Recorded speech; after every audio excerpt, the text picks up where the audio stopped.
Hey, what's going on, everyone? Welcome back to episode 15 of the Way She Goes podcast. I'm your host, Average Joe, as always, joined by the Snowman. Snowman, say what's up to the people. What's going on, people? We have a really exciting show for you guys today. We have, as we mentioned, as we promised, one of our very high-profile guests to join this show. The NFL schedule just came out. We're going to talk a little bit about the Browns schedule first, but then we have an awesome interview. Jacob Kasper, All-American wrestler at Duke. We're going to talk a bit more about him, but before we do that formal introduction, let's talk about the Browns schedule real quick, guys. It just came out. The Browns Snowman, what did you say? We have 4 primetime games? 4 primetime games this year. I like it.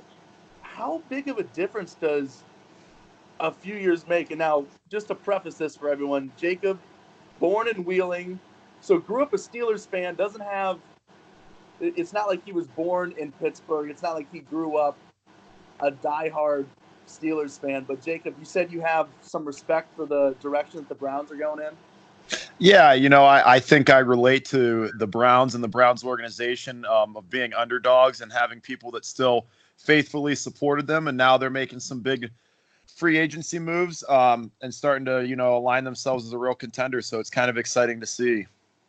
Absolutely. It really is. And I'm glad that the Browns, they have good players and they have some underrated players, but they have some legit stars. You look at the quarterback position with Baker Mayfield, obviously the tandem out there at wide receiver with Jarvis Juice Landry and Odell Beckham Jr.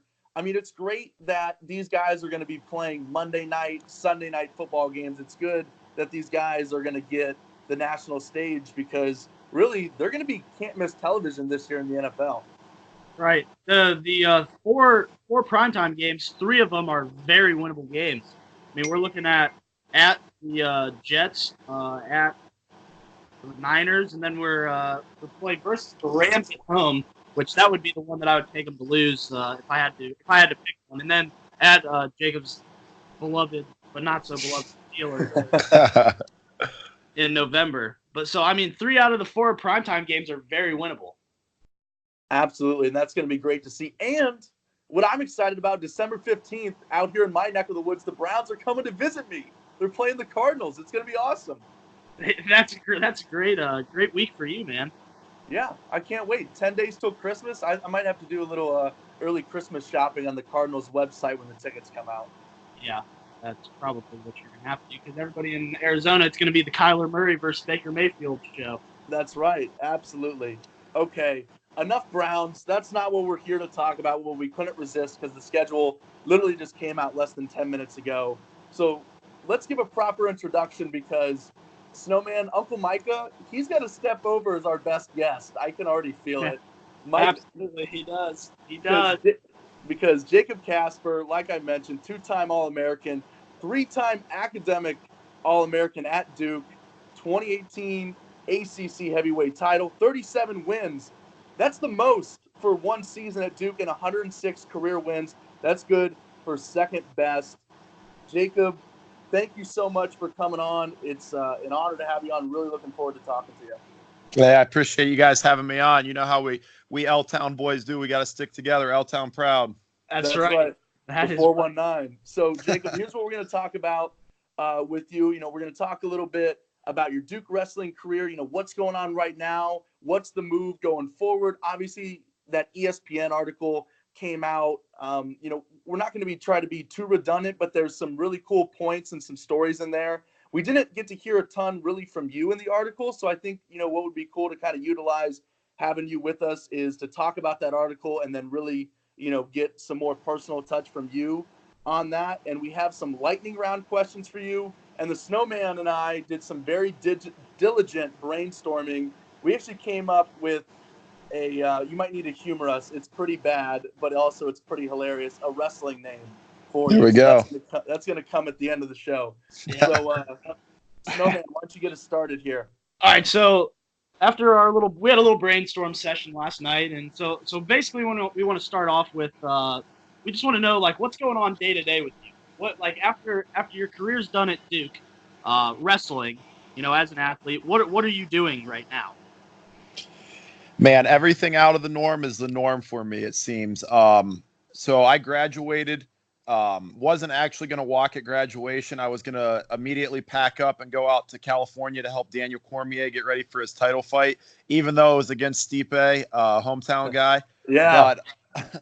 But my grandparents ended up booking travel down. It was kind of a big deal for me to have graduated from Duke for them. So they got real excited. They came down, made it a family affair. I graduated the next day. I flew out. I was in California most of the summer. I left the middle of training camp with DC to come and get Nick Wisdowski ready to wrestle in Final X for the world team spot. Left from that to go back with DC. Was with DC again for a couple of weeks, then flew to Orlando for a WWE tryout, flew back from Orlando straight into Vegas for fight week with Stipe, watched the fights. Then I was in Utah. Then I was in Illinois. I was all over doing camps and clinics, Arkansas. And then towards the end of summer, my personal coach from my time at Duke, Ben Whistle, one of my best friends, actually decided to take a high school athletic directing job back in Indiana. And it opened up a spot for me on staff. So Duke actually hired me on full time. I'm an assistant wrestling coach right now at Duke University, and just helping these guys get ready. In early September or late August, early September, the opportunity then arose to go with the world team as a training partner. So I started going to San Diego and Colorado Springs, helping the world team get ready for the freestyle world championships that were held in Budapest this past year. I was Nick Wisdowski's personal training partner. And then for about 3 weeks in October, that's where I was doing that between Germany and Hungary. But since then, things have settled down a little bit. We went through our collegiate season. As much as that, settles down, gone every week and every weekend. And we just wrapped up. Duke had another top 25 finish, the first two back-to-back. In school history, since 1927, we've had a program. We've got 6 years straight now with an All-American on the podium. And in the prior 90 years before Glenn Lanham took over as head coach, that had only happened twice. So, we're trying to break into uncharted territory right now as with the Duke wrestling team, Duke wrestling staff. And yeah, I mean, like I said, just kind of anything that pops up in my head. Like today, I decided I want to ride a bull this summer. So I'm reaching out to people, trying to find a bull to ride. My older brother signed an 18 X-ray contract through the military a couple weeks ago, decided he's going special forces, told me that the last thing for his selection would be a 28-mile ruck, over 10 hours with 80 pounds on your back. So I just packed up a rucksack and ended up doing that 2 weekends ago. And that beat me up, man. My feet were beat up after that. But, those are the things, any and everything, man, I'm down for. I'm ready to just get after it. I want to enjoy life, not have any regrets. I wanted to show my brother that I could do it and that he could do it. And he said before he left, like, hey, I can do this. I can do this. So that made it worth it for me. I'm just trying to be all over the place. I'd rather be busy than bored. That's like my life motto right now. Absolutely. Yeah, so it sounds like you haven't been up to anything. Yeah, not much of too much.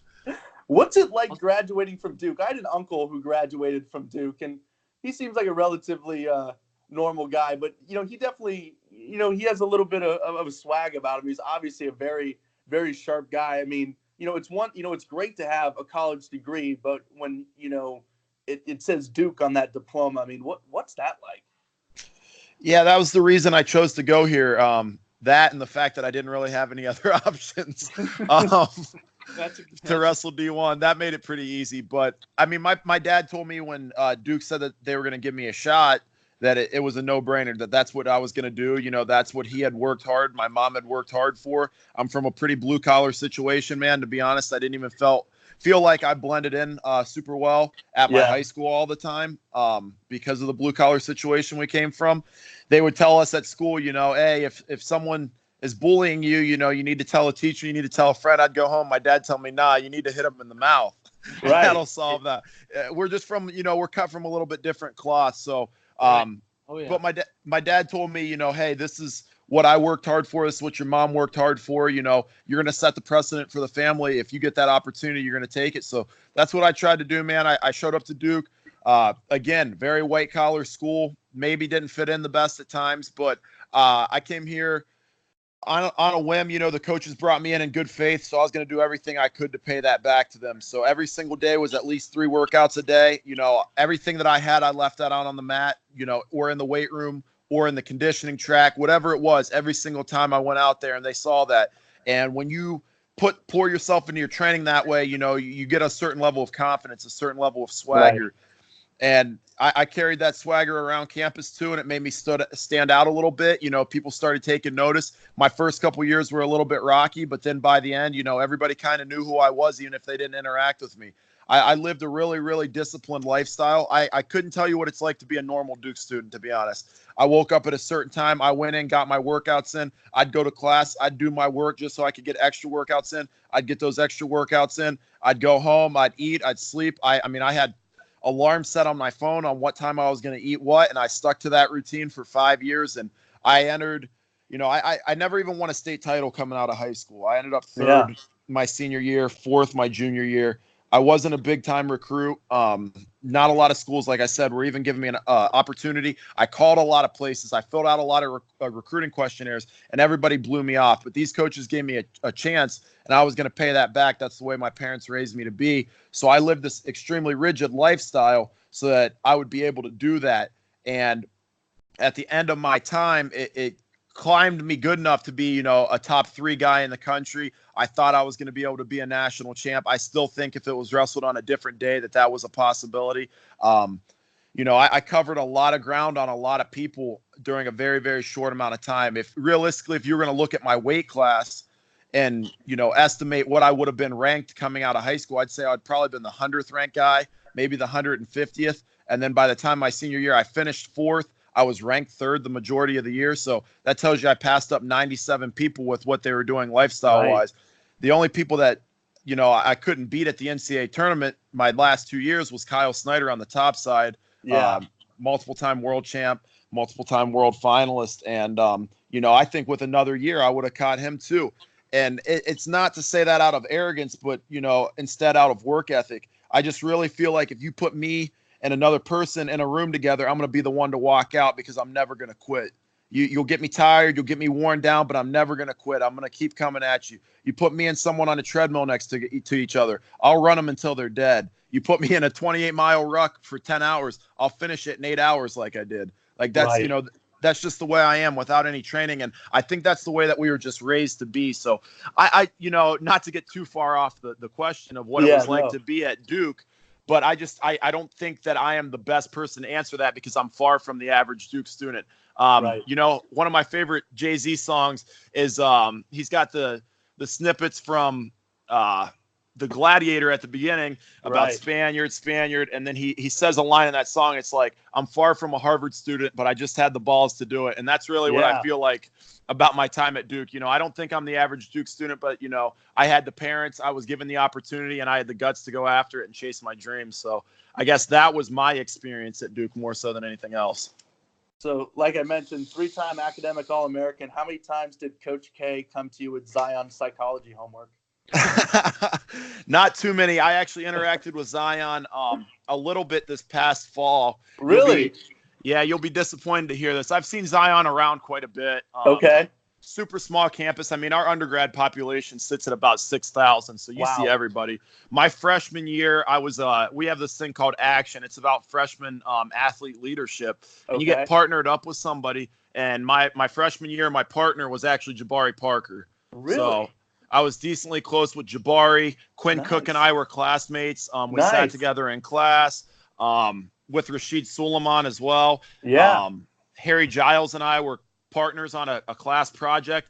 Funny story, I was actually at the casino last year in Vegas walking through the area for DC's Fight Week. I was with a teammate, Zach Feinsilver, and I just see this towering figure walking across the casino, and I'm like, that's a big dude. And he's like walking straight to me. I'm like, what is this dude doing? Who is this? I look up, and it's Harry Giles, and he remembered me from class. That's awesome. He comes up to me. He's like, yo, Kasper, what's up, man? I'm like, oh, what's going on, dude? He's like, not much, man. I followed your career. Like, keep doing your thing. I'm proud of you. And, like, dapped me up in the middle of the casino. That's so cool.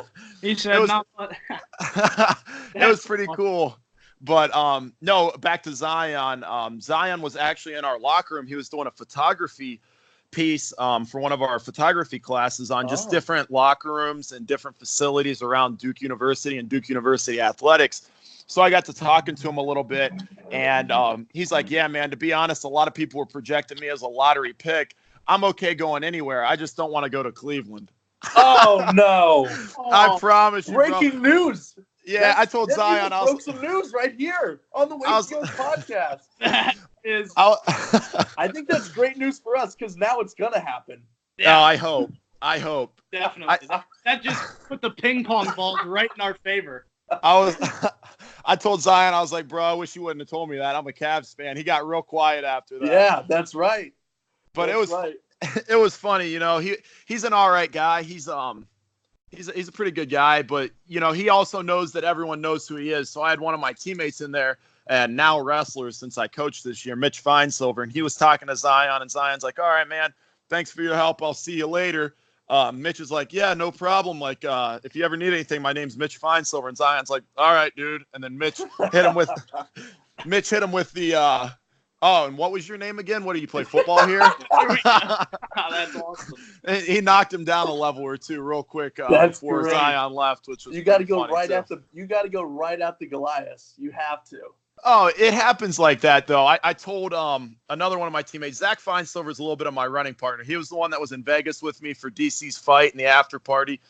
We went to a WWE event actually in Greensboro up the road, and Zach came with me and my older brother, and we were hanging out with Ronda Rousey afterwards. And wow.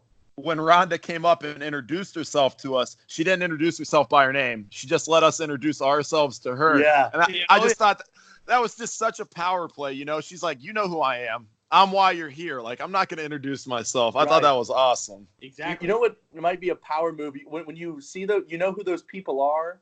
You just got to go up to them and just be like, hey, Rhonda, how's it going? Nice to see you again. And they're like, where have I met this person? That's how you got to flip the script on them a little bit. I'm going to have to beat them to the punch. Now that I'm hopefully, you know, going to get to a place where I'll interact with those people more, I'll have to do that. Right. Pretend like I don't know who they are and all that. You got to walk up and say, Jacob Kasper, and you are on Robert. That would be the ultimate power move.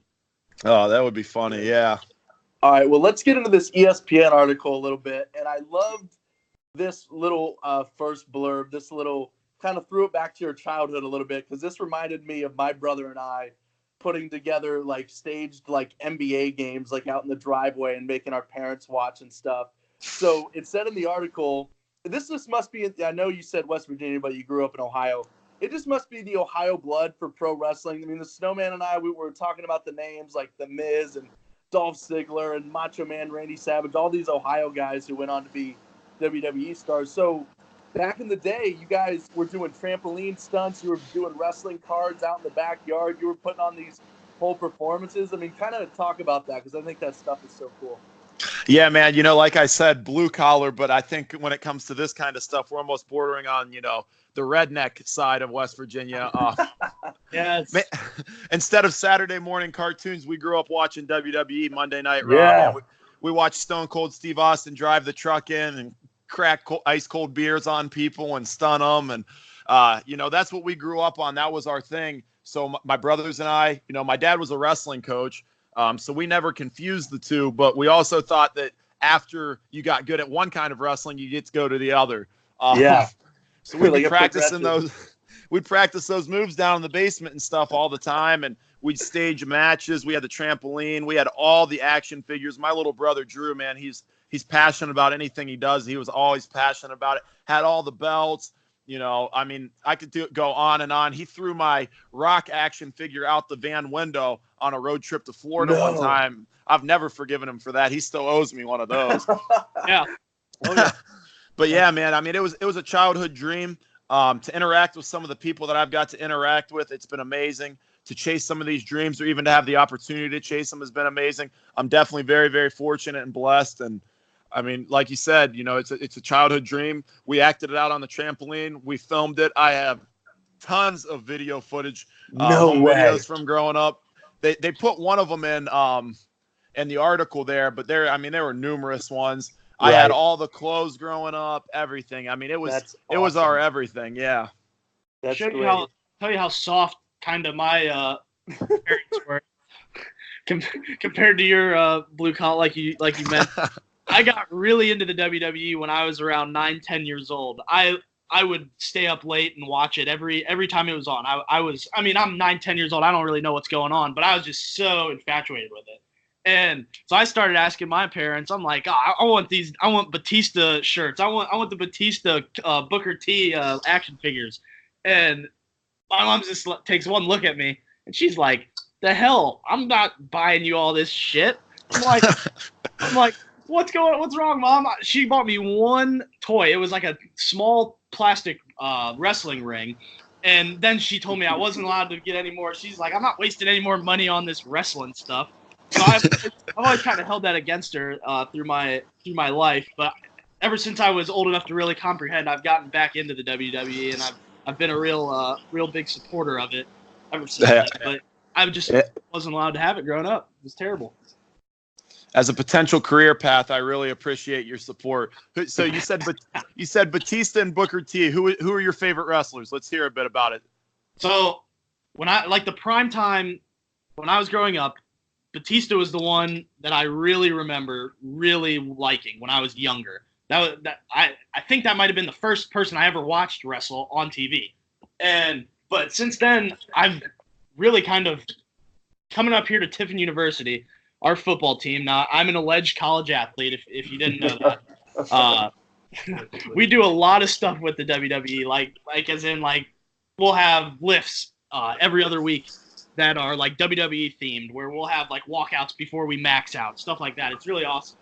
So I've really kind of grown in my, appreciation for it. So I've really started to go back and look at the history. So I've, like you mentioned, Stone Cold Steve Austin. He's definitely my favorite of all time. the Attitude Era and not giving two shits about anything is what I really like. And so, I mean, that's definitely who I would put as number one, but I'm also a Triple H guy. I like him. I like the Big Show, The Undertaker, all the classic big guys are also big guys for me. Oh man, those guys are legends. My brother and I, Drew, actually, we're on FaceTime tonight talking about some of it and just who would you put on your Mount Rushmore of professional wrestling and just stupid stuff like that. We're always kicking ideas off each other, shooting each other stuff on Instagram through the DMs and stuff like that. But it's interesting to hear. It sounds like you grew up like.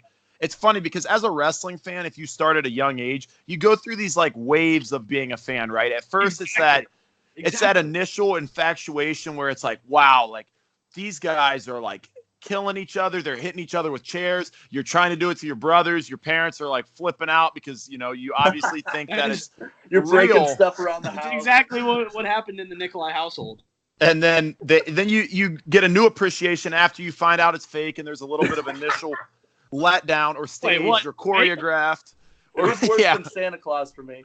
Oh, it's traumatic, but then you end up appreciating it for different reasons. You see how hard the guys work. You see their aesthetics. You appreciate them for the athletes. You realize most of the movies you watch are fake. Most of the TV shows you watch are fake, and it's different than it's like a soap opera, man. It's just really, really entertaining, and you fall back in love with it. And it sounds like when you started to get into it, the Batista, Rated R Superstar, Edge, Big Daddy V, like that era was when I came back around to it because I had lost it for a little while. So it sounds like we had some overlap there, which was pretty awesome. Yeah, Batista and Triple H were feuding for a little while, and Batista finally lost to Triple H for the first time at WrestleMania this year, and like it was just cool stuff like that. I'm glad it came full circle for me, no doubt.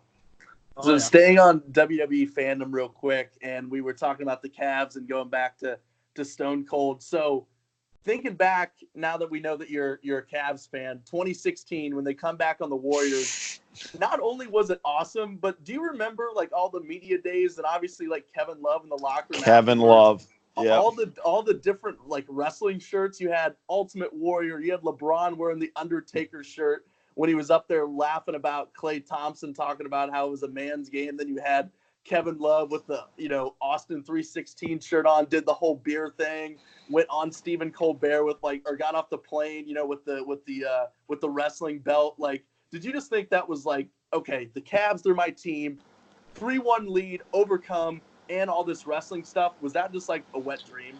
Man, that was awesome. That was some of the best times. You know, we grew up a wrestling family, so basketball wasn't always in our DNA. Right.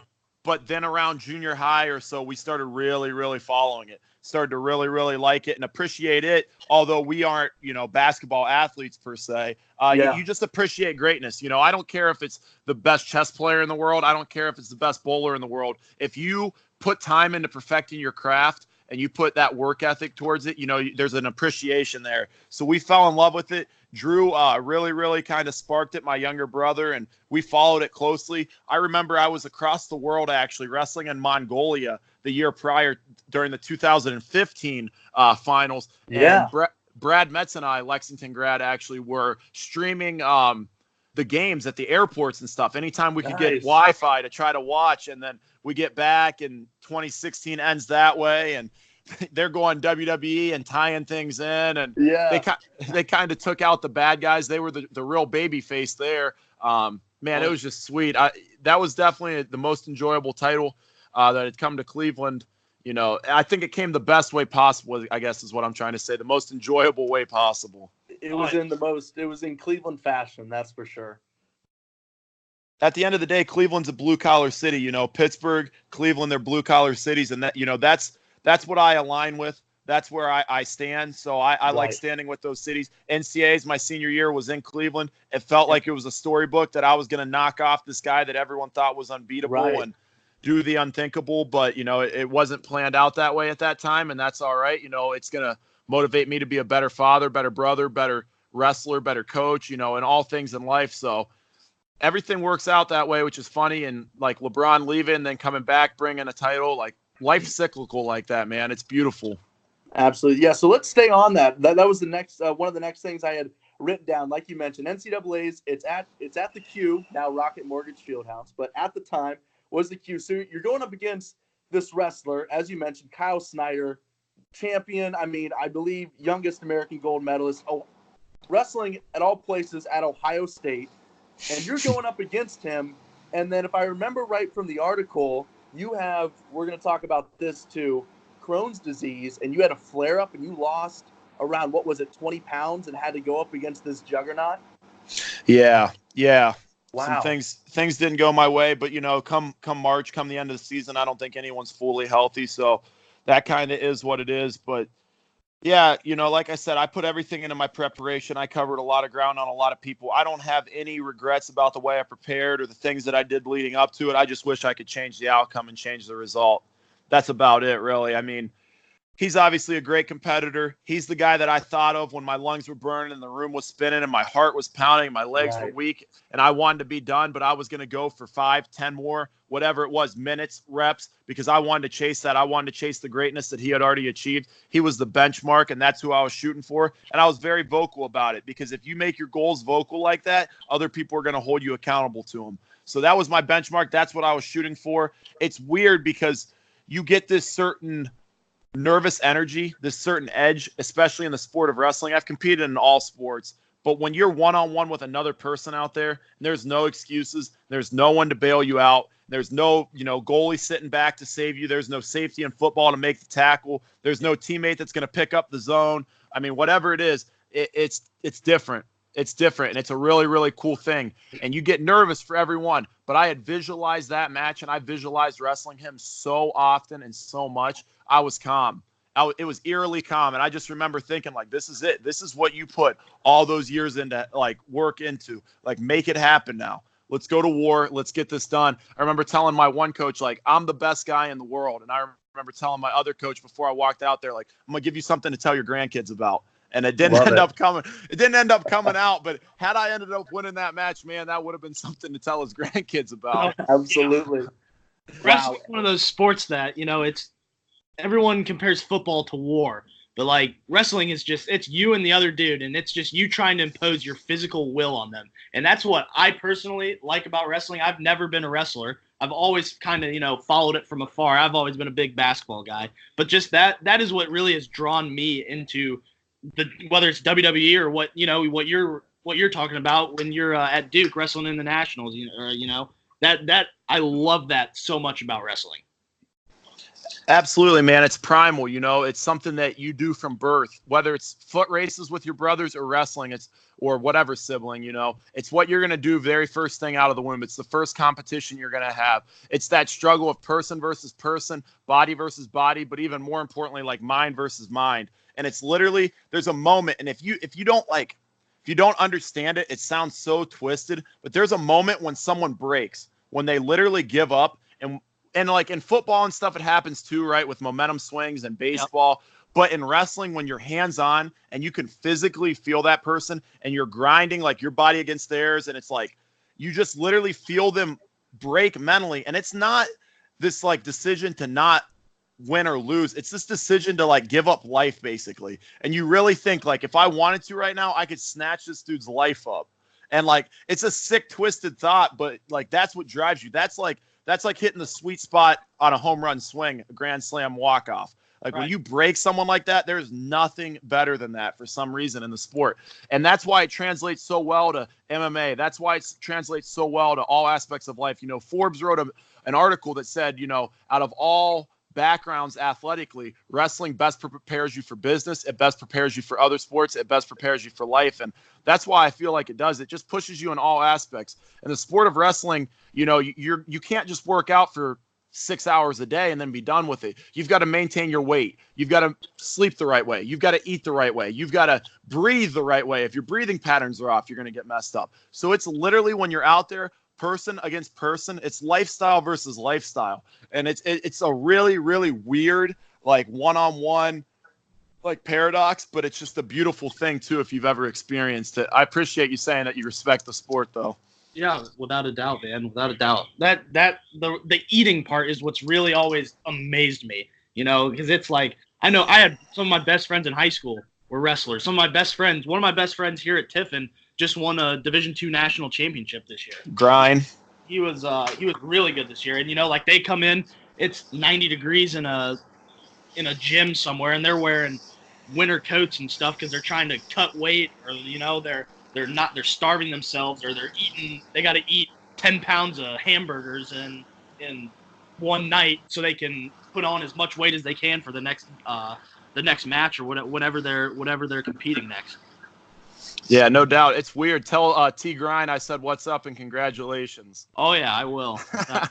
Yeah. Jacob, speaking of weight, talk about, what was it, your fourth year? After 3 years, you made a transition into heavyweight. What was the decision behind that? What was the thought process there? Yeah, so I wrestled my first 2 seasons at, I guess, rewind back to high school. I finished my career at 182. I weighed in at the state tournament like 77, showed up to Duke like 75. Walked around at about 75 pretty healthily. I was probably like 6'1" at the time, so pretty lean. But I continued to grow once I got to college. And so the first year at 84 was fine, no big deal. Second year I came back after a summer of lifting and wrestling all the time because I just do genuinely love pushing myself. And I ended up getting up to about 215. And I was talking to my coaches. I'm like, I don't know if I can make 84 again. Do you want me to redshirt now? And then I can come back and wrestle 97 when our 97 pounder's gone, because he had 1 year left. And they were like, no, we want you to make 84 again. I was like, if that's what you want, you're the ones that gave me this opportunity to go to Duke University to wrestle Division I. If that's what you want, I'll do it. And they said, yeah. So I would cut 20, maybe 6 pounds a week. I'd show up Mondays over 210 a lot of times. So much so that my assistant coaches started getting mad about it. I think there was a little bit of a shift in focus from getting better at wrestling to just making the weight all the time and not letting the team down. I had mental aspect of it though, like you just want to eat, right? But you got to cut 20 pounds. That's unbelievable. Man, it makes you sick sometimes. Like I would eat chicken breast, and instead of just warming it up because I knew it wasn't going to be enjoyable anyway, I just picked cold chicken breasts apart and eat it with my hands. It was like hard-boiled eggs. I just eat them cold, like with nothing on them. Everything was bland, but at the same time, I needed nourishment so much. My body still loved eating those things because I was just pushing myself so hard all the time. I would wake up, go in at 4 a.m., work out before the team workout at 7:30, and then I would work out again at 9 to 10 at night after the last team lift. I was working out 5 times a day to make that weight. Oh, but, my God. that was the way that we were raised to be. If you gave your word and I told those coaches I could do it, I wasn't going to go back on it. And, one of my most proud statistics from my college wrestling career, which you'll never see written in any record book, is I never missed weight. I never busted weight. I got heavy as can be. I always found a way. I remember at Southern Scuffle, which is a huge tournament outside the national tournament. It's the biggest tournament for collegiate wrestling. I was getting last called to the scale. So they were literally saying, hey, if you don't get on the scale right now, you're going to be like out of the tournament, because I was so close on weight. I was apologizing to my head coach. I said, I'm sorry, coach. I've never had weight issues before. He said, you're going to make it. It's all right. And after you make it this year, you'll never have to make weight again. I remember thinking, he wants me to go heavyweight. And it turns out that's not what he wanted. He just wanted me to make weight that day. But I took it like that. And after season, I started hitting the weights hard, really started trying to get big. There was a time after a duel against University of Virginia, we drove up there. I weighed in. We wrestled the whole duel. You have the 1 hour after weigh-ins, and then we drove back. So you're looking at maybe 6 hours later. And my assistant coach, Ben Whistle, who I mentioned previously, said, get on the scale. I said, what? I said, we already weighed in. Get it? He said, get on the scale. So I got on the scale, and I was like 207. So I'd put on whatever that is, 23 pounds in 6 hours. And he's like, you can't let this happen. Like, you're getting too big. I'm like, dude, this is just what I weigh right now. But it ended up being all right. The next year I came back. Was going to redshirt, wrestled in the U.S. Open. It was 2016. Ended up placing pretty high, so I qualified for an Olympic redshirt. And I took off second semester from school, and I moved out to the Olympic Training Center. And I just focused on eating right, sleeping right, training. I didn't have any school to worry about. I watched film in between workouts. I tried to get healthy. Ended up having a Crohn's flare-up while I was out there at altitude. And the doctor told me that he told me if I continue to make 84, he thinks it's just the wear from the year before, and that if I continue to try to make 84, he thinks my wrestling career would be done. So I told my coaches that, and they said, I guess you're going heavyweight or whatever you weigh then. I said, all right, sounds good. So I tried to come back and wrestle heavyweight. Man, that's wow. So it really just happened that way. It was just kind of, you tried to go against the grain, but at the end of the day, it's just the way she goes. It was just the way that she went, and you were meant to be a heavyweight. Yeah, one way or another, I'm gonna get a heavyweight title, I think. Love it. Oh, yeah. Love it. Let's talk about a guy that's really followed you throughout your career, and then also was at those NCAAs in Cleveland, like we talked about. Gerald Briscoe.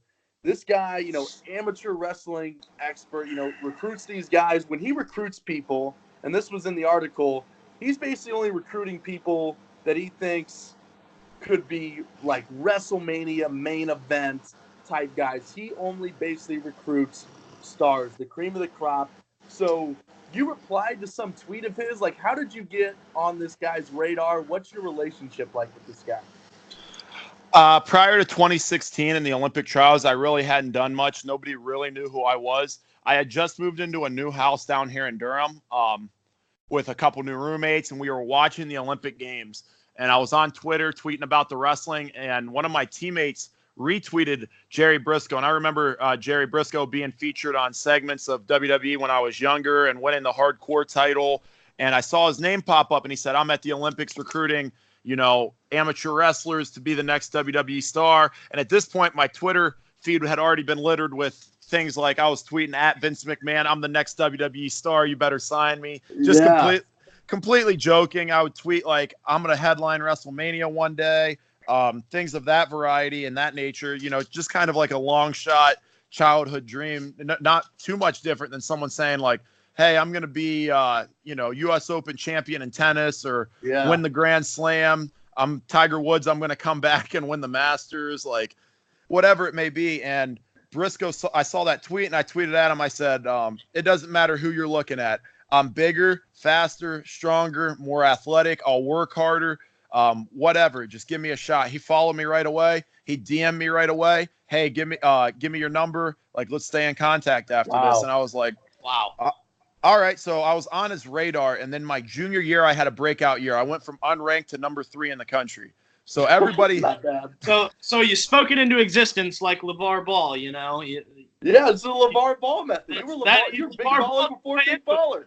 A little bit. I mean, I kind of feel like you know how I kind of feel like when your back's against the wall, you don't have too much of an option. And I did that.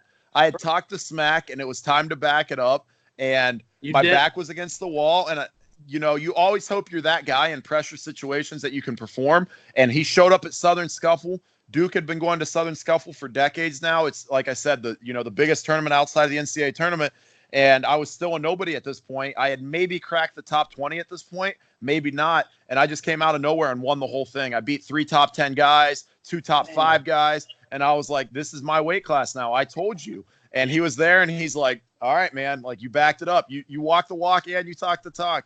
So we had formed a pretty good relationship. Now him and I text a lot. He followed my senior year. He was giving me advice. He was a very, very successful wrestler himself amateurly.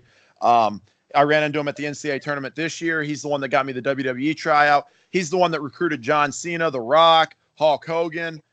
You basically name someone that's been successful in the industry, and Jerry Briscoe's got his name tagged on it. So when he was saying those things in those articles about I could be the best ever to do it, I could be the guy to headline WrestleMania and all those things, a lot of people took notice. But like I said, I think I'm the guy that can talk the talk and walk the walk because of my work ethic. So I'm going to do everything I can to make Jerry Briscoe proud, just like I did my coaches here. And I'm going to do everything in my power to make all those things come true. Like I said, I got a sickening work ethic, and I'm willing to punish myself and suffer and sacrifice as much as it's going to take to make those things come to fruition. I guess I'm going to try to speak them into existence as well. Absolutely. And you mentioned John Cena there, and also in that article, it talked about Briscoe talking about how you remind him of a young John Cena. Like when you hear that and you look at, what John Cena has been as a professional wrestler and now in the movies, this guy's a huge star. When you hear that, what runs through your head?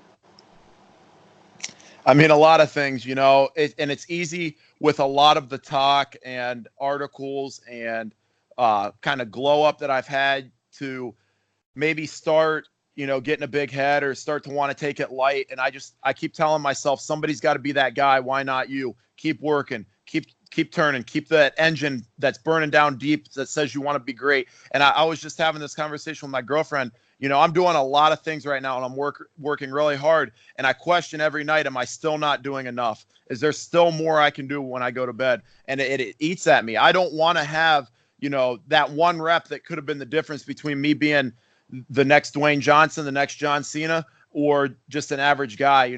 I think down deep, I think a lot of us feel the same way, that we're not meant to be average and that we're willing to give what it's going to take. So I'm going to try to live that up. I have, embroidered in my seat covers in my truck, it says, dream big, work hard, and stay humble. And that's what I'm going to keep trying to live by. Those are principles that my parents preached to me from a young age. There's nothing that you can't do if you set your mind to it. Those are principles that I've lived my life by, and I'm going to continue to do it. I liked what my head coach said in an interview at the NCAA tournament this year. It's living clean, working hard, and staying humble is like the new Duke blue collar way. And I'm going to keep living to that. I've had some great mentors in my life that have advised me in the right way, and Jerry Briscoe's no different. If he thinks I can be the next John Cena, I really, really appreciate and respect that. But to be honest, I just want to be the next Jacob Kasper. I think, the shoes that were worn before me maybe weren't even big enough. I think I can take it to a whole nother level and blow the roof off this thing. I really do. I think I can take the WWE to unprecedented heights in terms of fan viewership, in terms of,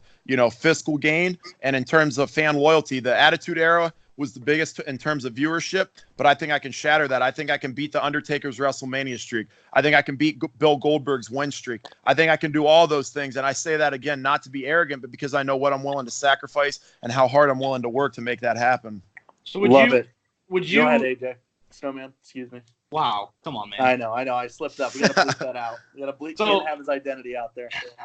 Is it safe to say that if the WWE is what you want to do, is that what you really want to do, or do you like coaching?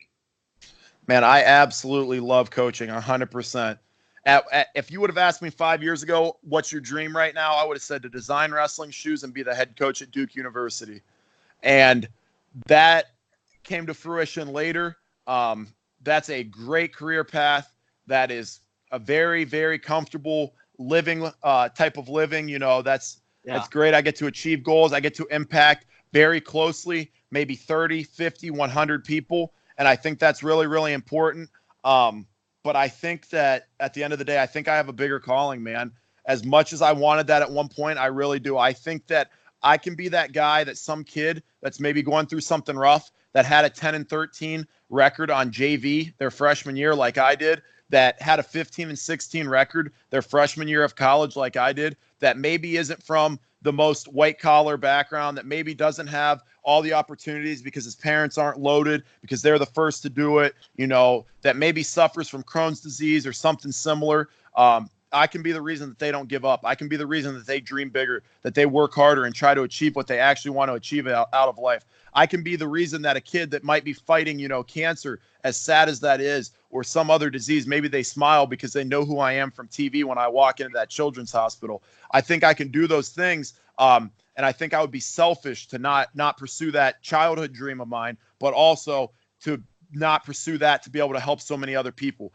There's a lot of money in the WWE. Those guys are stars. You look at Dwayne Johnson's bank or net worth right now, his bank accounts, and it's whatever, 280 million. Some of that's from movies, probably most of it is, but he got his platform through the WWE.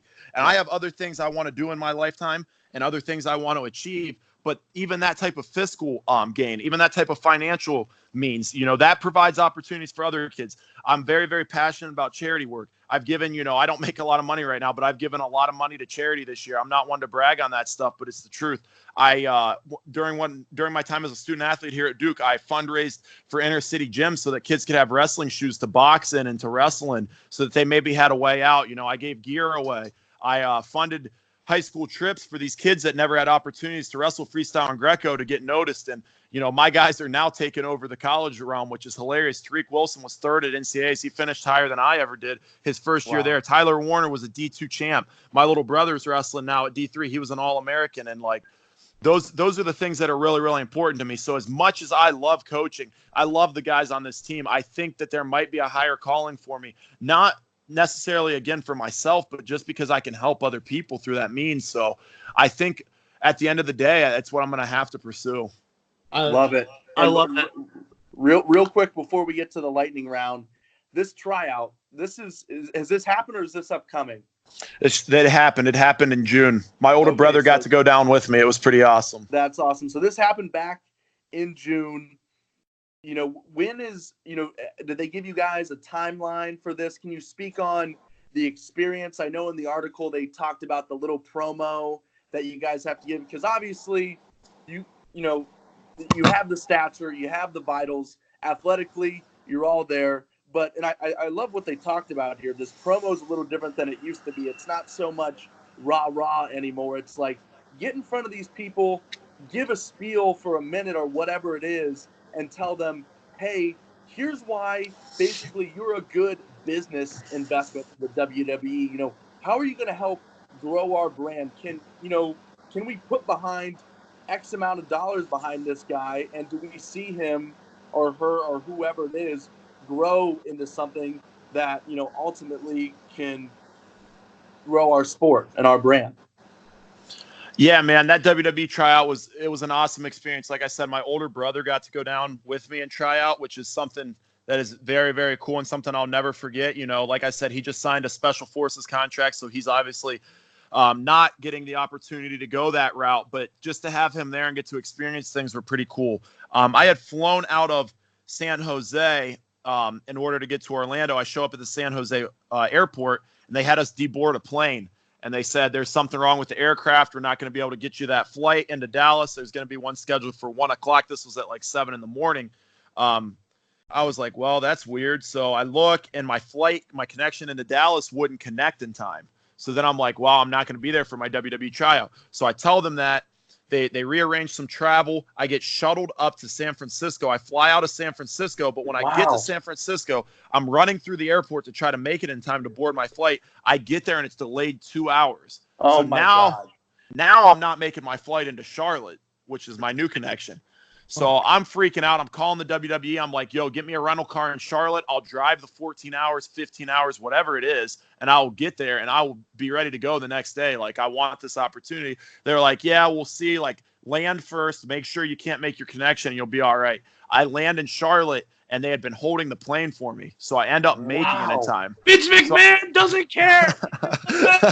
Oh my gosh, that's insane. Yeah, so like it's stuff like that, man. You can think it's like, just pure coincidence or like something was meant to happen. So I was excited. Oh, wow.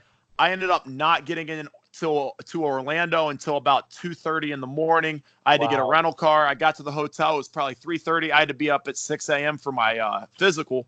So I got about 3 hours of sleep. I roll in there. I'm at my physical. They're taking my blood pressure and stuff. And they're like, dude, are you nervous? I'm like, a little bit. They're like, your stuff's all over. I'm like, I got 2.5 hours of sleep last night. And they're like, all right, that's probably what it is. So they passed me through the physical. I walk out. They're like, it's time for you to cut your promo. I'm like, I don't even know what's going on. Like I thought about it, but I didn't get to see any of the examples. So they put me up in front of this camera and they're like, all right, go. I'm like, my name's Jacob Kasper. I'm a guy that's always stayed true to who I am and what my parents have raised me to be.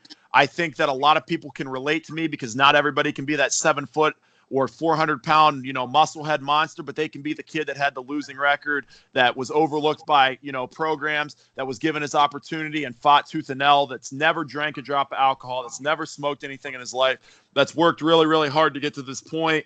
I think that if you guys give me this opportunity, I'll be the one to blow the roof off this thing. I'm going to, headline WrestleMania. I'm going to do this. I'm going to do that. And I got done and they all just kind of looked around. I was like, oh, well, that did not go well. I went and sat down next to my brother. He's like, that did not go well. So needless to say, my promo did not go super well. Everybody else was really animated. I was just real calm, cool, just said my piece and sat down. But then when the physical workouts came and stuff, I killed it. I worked really, really hard. I did everything I could to separate. Day one, all those people were right there, man. They were trying to keep up. We had multiple NFL players. We had, people that had played pro basketball. We had people that had, were strong men that played pro golf. We had literally all types of backgrounds there. Wow. And they were all keeping up that first day. Then we come back the second day, and I'm running on a little bit of sleep again for the 3 workouts. And I'm like, let's go again. And some of them are starting to drag, and people are dropping out. There were Alabama college football players that quit within the first 40 minutes, which was pretty funny. Wow. But they're dragging, and I'm like, no, we're just getting going. Like, this is what I train for. This is what I do every single day. I just been getting Daniel Cormier ready for a world heavyweight title fight. There was no way I was going to get tired and stuff during this. Third day rolls around. Everyone's really dragging, and I'm not. So they have the camera on me at random times during these workouts, and they're just recording what I'm saying, and I'm just talking. I'm talking like I am right now. I get passionate. I get fired up thinking about these things. I'm like, my parents didn't raise a quitter. Like, you see what I got. You see what I bring. This is what I'm going to bring every single day. This work ethic, this energy. Like, my mom didn't raise a quitter. My parents raised me to be tough. These guys aren't as tough. They started out strong the first couple of days. They can't last. They're not tough enough, and they love that. That made up for my bad promo. I got constructive criticism at the end of every day. I went around to every single coach there. What do I need to improve on? What do I need to do better? And I took that in stride. That's something I did as an amateur wrestler and as an athlete in all sports. And I tried to come back every single day better and stronger. And, I think things went really, really well. The WWE tryout was fun. There's a heavy bag drill where you have to bounce off the rope, run to the middle of the ring, do a burpee, jump up, do a 180 over a heavy bag, go the opposite side of the bag, do a burpee, jump up, run to the ring, bounce off the rope, come back, and do the same exact thing over and over again. And you have to do it in 3 different rings, a minute at a time. And the most that anyone had done, I think at the time, was 7 in the first ring, 6 in the second ring, and 5.5 in the third ring. And they're going through this. The very last thing we're going to do. The coach says, hey, Kasper, I want you to go last. I'm like, oh, great. All eyes are on me, right? Yeah. Like, this is what I was talking about. Like, when pressure situations, you got to either be the guy to rise to the occasion or that's going to settle down. And I think you settled to your level of training, and my training had prepared me for it because of my work ethic. So I get in the back of the line, and I'm thinking, I'm getting nervous, but I'm trying to control my breathing. And I get up there, and it was my turn to rotate in because there are 2 sets of 3 ropes. He's like, no, you're going to wait. And he makes everybody go. He makes everybody go again. So then all eyes were literally just on me. That's he awesome. Made everybody. So he wanted to see how I'd perform with everybody there. The 60 other people trying out. And the first ring, I got 6.5 in. The second ring, I got 6.5 in. And the third ring, I got 7 in, which had never been done. Nobody had gotten stronger as the workout went on. Nobody had done that many rope touches. during that drill ever. So I set a new record with that. I competed with the people that were there. I beat everybody. And that was, kind of like the bookmark ending there. Like I did my job. I came and did what I was supposed to do. I didn't let Mr. Briscoe down by coming in here and, being sloppy and not in shape. I worked hard. I did my part. Now it's up to them to see what they want to do. So that's kind of where we're at now. It's time to figure out, I think. Incredible. Wow. I mean, like, that's just so much cooler than what we have to talk about. I mean, we are as low budget as it comes, man. This is awesome. I love hearing all this stuff. It's really, really neat and really interesting. It's a little different. I got on a little bit of a rant there. I tend to do that. Sorry about that. No.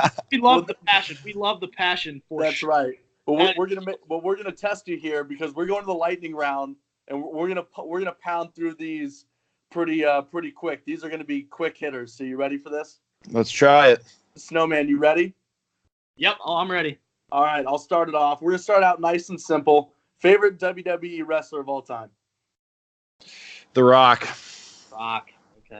Okay. Who would you compare yourself to in WWE history? Man, I think The Rock was great because he cut great promos. I think Sting was a great wrestler. I think Stone Cold Steve Austin cut great promos. I think John Cena did a little bit of both. I want to be someone that excels in all aspects. I don't know if there's been anyone that's been, as great as promos as they are as wrestling and vice versa. I want to be, top shelf in both. So I think I can be better than the rest of them. So I don't really want to compare myself to anyone. Okay. What would be your dream match? What event and who would you be going up against? WrestleMania triple threat match, main eventing it, me and my brothers. Oh, that's awesome. That's awesome. sick. Bring in the backyard to WrestleMania. Yeah. Okay. Here's okay. No, go ahead. I was just gonna say, and do it like Becky Lynch did it this year, where she got to unify the belts. Have Greg come in as one champion, have Drew come in as the other champion. At the end of the day, I'm the one leaving with both belts. Unreal. That's awesome. Okay, so here's one of my favorite questions. If you had to pick an entrance song, what would your song be?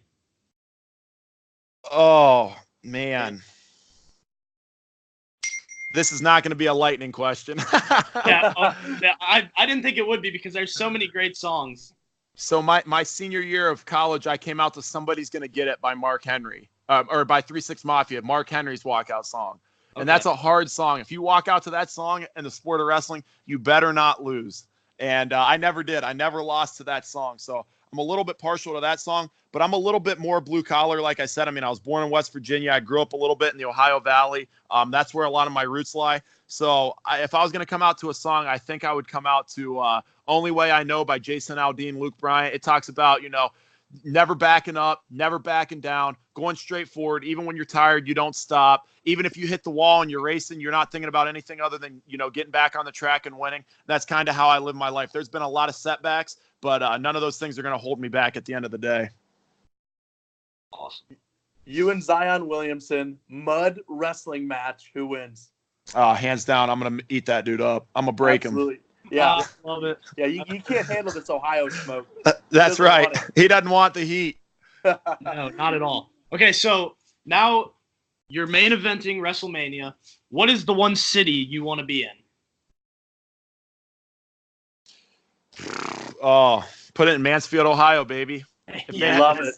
If they had an arena to hold it, put it in Mansfield, Ohio. We'll put it in the Friendly House gym. Yeah, holding all 85,000 people in there. Yeah. I think Luke's place across the street will get a lot of business. People looking for cheap lodging. Yeah. But I want to hear those lightning round questions, but with your guys' answers. Oh man. So, favorite WWE wrestler. I have to go Ultimate Warrior just because the T-shirt, the whole Cavs thing tied in. I think I have to go with that for sure. I go with Stone Cold. Stone Cold Steve Austin is the man. He's the man in my eyes. What do we got here, Joey? I draw no comparisons. Is there any little scrawny tan kid from Arizona in the WWE? I don't think so. Leo Rush, the Bobby Lashley hype man, but you're not. Yeah. Obnoxious. Hey, there's 205 live now. There's Cruiserweight. You guys could do it. Okay. Yep. No, there's no doubt that I could do it. I'm like I said, alleged college athlete, but I've packed on about 20 pounds since I've got here. I'm up at around 215. There we go. If I had to compare myself to someone, it'd probably be The Undertaker because of my size and just all around scariness. No, I'm kidding. It's Sheamus. It's Sheamus for the hair color. Sheamus, yes. The red blazing hair. That's definitely me. I know my entrance song will be the Trailer Park Boys theme. That was my baseball walk-up song, so I'll just keep going with that. That's awesome. Yeah. I mean, it's already taken, but I think actually no, never mind. I'll just go with the same artist but a different song. Ace of Spades by Motorhead. I love the game. I love freaking Triple H. Oh, that's such a sweet song. It's so awesome. And so I would just go with the same artist, just a different song, and go Ace of Spades because I also love that song. That could be your gimmick. That could be your gimmick. Play it with Ace of Spades played with your first name. There's some alliteration there, and that could be your gimmick. There we go. There it is. Alliteration. That's some foreshadowing, Snowman. You know what I'm talking about. Once you're in, you can throw me the line, and I'll come try out for a WWE. There we go. Let's do it. Tag team, baby. Tag team. Yep. Headline in the Friendly House WrestleMania. I love it. Oh my God, that's great. Okay, so at WrestleMania, we saw Colin Jost come out in an Odell Beckham jersey. Now, obviously, he's not a Browns fan. This was to play with the hearts of the New York faithful there at MetLife Stadium. But if you were to walk out in a Cleveland sports jersey at a big event like WrestleMania, which player would you be repping? Oh, can it be past or does it have to be present? It can be past, but just not LeBron because he left twice. Yeah, no, I hear that for sure. Man, I'll go a little different direction. I'm coming out to the Major League Wild Thing jersey. Yes. Ooh, I like that. Wild Thing's got to be playing then. Oh, absolutely. Bring it out. I got the mohawk and everything. Yes. That would be a scene. I like that a lot. That's good. I love that one. I will say though, if it's any pro jersey, I'd want to come out to. I had two cousins, they're distant cousins that pitched in the major leagues, Phil and Joe Necro. I would come out in a Necro jersey. They were knuckleball pitchers. I'd come out to their jersey. Cool. Yes, absolutely. It's a good tribute. I'm well aware of the Necro and the knuckleballs. Oh yeah, that's awesome. Hit him with this hypothetical. Okay, so we have a hypothetical question for you, and after talking to you for a while now, I already know the answer because you have no fit you whatsoever. But if you have 5 minutes to eat 20 hot dogs or you go to jail for 5 years, can you do that? You got to hold them down. No doubt. Yeah, no doubt. And you have to hold them down. You can't puke. You can't do anything. You got to eat 20 hot dogs in 5 minutes. Are we talking buns and condiments too, or just the hot dog? You got to do the buns. Just that's regulation. That's regulation. Yep. Oh man, I might be headed to jail then. I might be headed to jail. I'd have to go like Kobayashi or Joey Chestnut style. I'd be dunking them in the water and stuff. Yeah. Oh yeah. That's rough. Oh yeah. See, I pegged you to have the right answer there, and you did.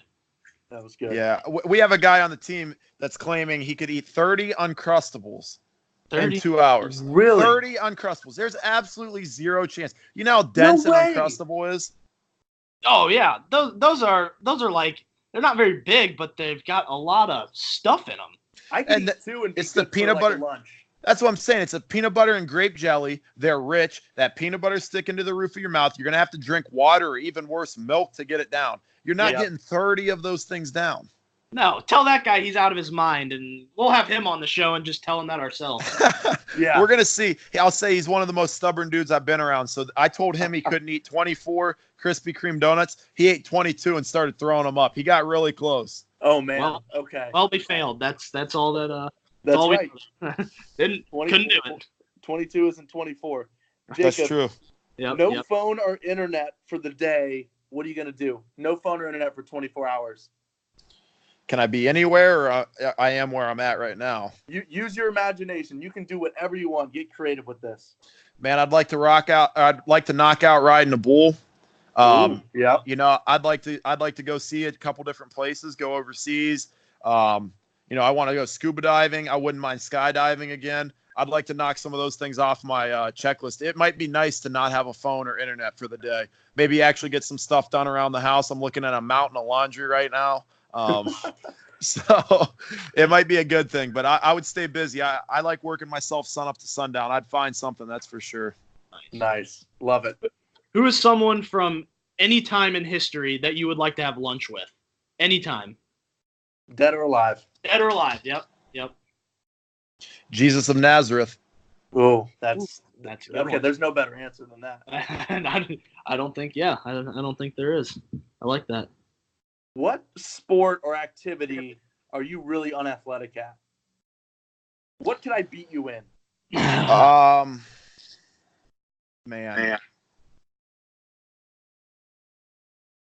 I'd probably go with swimming, like a long distance swimming event. I can sprint in swimming, I can't. But I sink, man. I'm too dense or something. I cannot swim very well. My dad had to jump in and save me a couple times growing up. Oh yeah. Hey, swimming's a tough thing, man. Snowman's a little bit of a fish. He's pretty good. I was the kid. I focused on football, but my mom made me swim in the summer because I'm not trying to sound cocky, but I was actually really freaking good at it. And I would show up to the meets, do my thing, kind of win a lot of them, and then go back to football or basketball or whatever I was doing. So yeah, I definitely could take you in a swimming match. There you go. No big deal. Brush the shoulder off. You could probably drown me. Right. Okay. So our last of the hypotheticals is if you could Amazon Prime yourself anywhere in the world, where would it be? Man, I'd like to see the Coliseum. I'd probably put myself over to the Coliseum. Nice. That's got to be up there on my bucket list. So yeah, that's where I'd Amazon Prime myself. Nice. All right, you guys got to run it back. It's your turn. Ooh, okay. Well, my go-to for the Dead or Alive lunch is always Robin Williams. That's a good one. Yeah. Oh yeah. I would talk to that guy.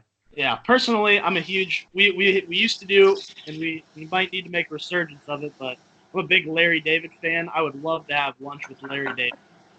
That would be good. The creator of Seinfeld. If you didn't know that, he's one of those behind the scenes guys who is really interesting. Really. I just can't put him in front of Jeff Strickler though. Yeah, I think you got me on that one. Shout out Jeff Strickler. Oh man. Yes. Coach Strix getting it done. Strickler. Yes. Coach Strix. Oh my gosh, he's awesome. World-class calves. Oh yeah. No doubt. And mustache. Joey, could you eat 20 hot dogs in 5 minutes? I can't. You kidding me? I'm like paper thin. I can't eat anything. I'm a little scrawny guy. I think I could do it. I'm definitely team fat. No man, you would make it close. I could see it. I think I honestly think I'm being dead serious. I think I could do it. Without a doubt. Hey, I'm buying 30 Uncrustables and 20 hot dogs, and we're sitting you and Mitch Finesilver down and gonna find it out then. There we go. I'll fly anywhere for it. I love it. That'll be a great stream. Let's see if we'll live stream will pick it up. Charge people $29.99 for pay-per-view. Pixelate Perfect. your face to keep the identity anonymous. Just a snowman. Yep. Joey, Okay. Yeah, go ahead. Where would you Amazon Prime yourself to? Ooh, that's a good one. My dream vacation spot has always been like somewhere like super tropical. I think like Bora Bora would be a cool place. Obviously, like it's super like mainstream. I kind of feel like you see all the pictures on Twitter of like the huts or in like the like right there, basically in the water, like kind of pier style. I think that would be a pretty cool place to visit. It looks beautiful. I'm a big skier. I'm a big snow trails guy. I would love to go over to the Swiss Alps and ski. Ooh, man, those things nice. are sweet. That is something I would love to do. That's nice. Yeah, man, I want to have a group lunch. I'm still stuck on that question, man. I'd like to bring Muhammad Ali. That's one of the people that I didn't get to meet that I really wished I could have. Yeah. Yes. Muhammad Ali was up there. I met The Rock like 2 summers ago at one of DC's fights. I met Alexander Karelin. If you don't know who that is, I would definitely look him up. In my opinion, he's the best athlete. of all time, or most dominant athlete, not the best athlete of all time. I got to meet him over in Russia. So the last one that I didn't get to meet that was kind of our era was Muhammad Ali. So wow, that would be without a doubt an awesome interview. all right, I got a couple questions for you guys. You guys oh, ready? okay. Oh yeah. Oh yeah. Flipping the script. This is like Step Brothers. That's right. I'm interviewing you. So. Yeah. That seems to be an effective method once in a while. Favorite L-Town teacher? Ooh, this is gonna get greasy here. Oh man. Can I give a top 3, then whittle it down from there? You can just go top 3. That's a safe number. Okay. Is this high school? That's fine. Okay, let's keep it to high school. Dave Capel. Gosh. John Watkins. I'll throw Barney Fife in there. Give me Catherine. Right, we love it. Hopefully he's listening to this. Yeah, I hope so. That's why I said it. I'll make it mine pretty easy. I'm going to go with Diane Eifert. Oh yeah, that's a good one. That's an easy one. I'm That's going your number 1. You don't even need a top 3. Yeah. Jeez, right. that's strong. That's a strong statement. I'm going John Watkins, Nice. Dave Capel, and Yep. Jeff Strickler, man. Yep. Jeff Strickler was my dude. He's awesome. Those are all. Now he might be in contention for one of my favorite coaches I ever had at Absolutely. Yep. Yeah, chemistry wasn't your thing though, huh? No, chemistry was not my thing. Even though he did everything he could to make it my thing, it just wasn't. I just wasn't a chem guy. What senior superlative did you win, or which do you wish you would have won? I was the class clown. I kind of have a pretty boisterous personality. Not. I like to joke. I can lock it in when I need to. When I'm doing my football or my coaching. Podcasting. Yep, my podcasting. I can lock it in. But I was the class clown, and I wouldn't have it any other way. I won 2. I was the nicest. Oh, champ. The nicest and most athletic. There you go. But I don't know which one I can't remember what the other ones were that I wish I would have won. I like the ones that I won. I'm gonna stick by those. Yeah, I won 0 senior superlatives. But you're by far the coolest. No, that's definitely why I did not win that. I would say that if I could have won 2 looking back, I would have maybe wanted most likely to be an Olympian, considering I finished closest out of everyone in my grade. Right. Or best body, maybe. Is that shallow? Is that shallow? No. That's honest. Yes. Looking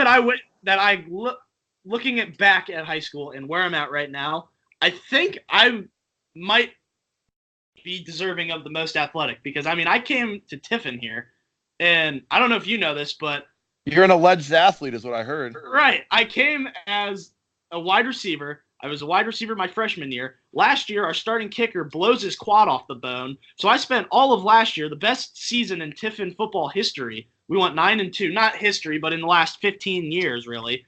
And I was the kicker, the full-time kicker. I'm kicking extra points, field goals, everything. And we were 9-2, just blowing teams out. It was awesome. And then this year, I get moved to I'm playing quarterback. So I'm not saying that I'm the most athletic, but I'm thinking, wow, that's not a lot of bad athletes can do all 3 of those. That's what I'm saying. You're in contention at the very least, right? I'm in contention, right, exactly. All right, so before we get to these last couple things, so we came up, you got to humor us here because this is really bad. This is just a horrible example of alliteration. So the Snowman and I, we came up with your wrestling name. Are you ready for this? Let's hear it. This has some Lexington ties to it. The Menacing Minuteman. It's meant to be horrible. So, but we couldn't pass up the chance to give you your wrestling name. That'll have people questioning my endurance. Yes. If people don't know the Lexington tie, that'll have people questioning my endurance for sure. Yes. Just beat everyone in a minute. Not too many men that are only around for a minute can be menacing. So nope, that's right. Last thing, you have any good Coach Rastetter stories for us? I mean, I could go on and on for days, but I went 10-13 my freshman year, was on JV. I was 0 and probably 60 my freshman year going into my sophomore year, wrestling in the summer. And at one point he asked me, "Why are you even still doing this? Like, you're not good. You're not going to get good. Why are you even still doing it?" And at the time I was very, very hurt. I still have a chip on my shoulder from that, but I was going to do everything I could in my power to prove him wrong. And, you know, that was something that always fueled me. There are a lot of good stories, but that's the one that, you know, has always stuck with me. That kind of thing in the back of my head always tell me you're not going to be good enough. You got to go a little bit harder. And it pushed me when I was training. I would tell myself for the entire week, you have more to give, even when I was giving it my all. You're not going hard enough. You're not working hard enough. You need to give more. And then I would turn around on Saturdays or Sundays and be able to flip a switch. And honestly, 100% truly believe I had given everything I had done enough, and I was going to win. And that put it in me at a young age. You know, that put the chip on my shoulder. I had been told by my parents my entire life, you can do anything you want. And then he sat there after I was working my butt off and told me there was no chance I was going to do it. So, you know, Coach Rasser, there's a lot of good stories, but that's one that will always stick with me for sure. Nice. Absolutely. And it seems like you still carry it today in your work ethic. That's terrific. Yeah, it eats at me. Was that one of the first times that, you know, you can really remember, like, having those kind of words said to you that you're just really like, all right, I'm going to put it in overdrive here, right? Yeah, man. I mean, that stings, right? Like, my parents had told me anything you want. 14-year-old kid. Right. And he just wanted to crush the dreams and like look down on you. And I was like, nah, man, not me. Like, I'm not going to let this happen. And Brad Metz and I, man, my best friend, I'm going to be the best man in his wedding this summer. Nice. Really, really excited for that. We made a pact, man, right after that when he was tired and didn't want to go hard, I would make him go hard. When I was tired and didn't want to go hard, he'd make me go hard. And he was 160 pounds at the time. I was 120, and we wrestled every single day together. And then I grew, and he shrank a little bit because he's a little bit pudgy. And we ended up being around the same weight for my junior year, his senior year. And, man, I owe a lot to that dude because he felt the same way. He felt that he was overlooked by our coaching staff. And, you know, we had a couple like the quote-unquote golden boys around, and there's nothing wrong with that. But we wanted to do everything to get our name up there with them, too, and get mentioned and notarized.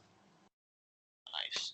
Well, that's great. Well, Jacob, thank you so much for joining us. This was really fun, and we had so much great insight in here about you, the WWE tryout, Zion not wanting to come to Cleveland, which confirms he is coming to the Cavs now because it's just going to happen. So this was absolutely incredible. So really, really thank you so much for joining us. It was really fun.